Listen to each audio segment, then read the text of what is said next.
حسین من خیلی ازت ناراحتم دیگه، به درد هم نمیخوریم کات. یا خدا چیکار کردم مگه؟ خودت برو فکر کن چی شده. شب خوش. الان که روزه، نرو لااقل بگو چی شده. ای بابا حاج خانم ناموسن نمیدونی دخترت چشه؟ بازم دختر دست گل ما اذیت کردی، از اول میدونستم لیاقت اونو نداری. برو گمشو بیرون، به بهترسته میخوایم شوهرش بدیم.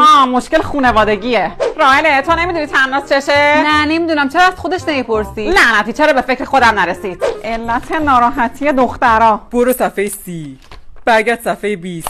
اسکلت کردم. بعد میگن کتاب بخون. ناموسن علت ناراحتی تناس چیه؟ حاجی گوگلم پشماش ریخت. دکتر هولاکویی شما نظری نداری؟ همینه که هست. خیلی کمکم کردی ناموسن، دمت گرم. شما چی؟ Our world's about to forget that Peter Parker is Spider-Man. شمام. ای روح هزار شو بیا بگو دوست دخترم چه برگشه.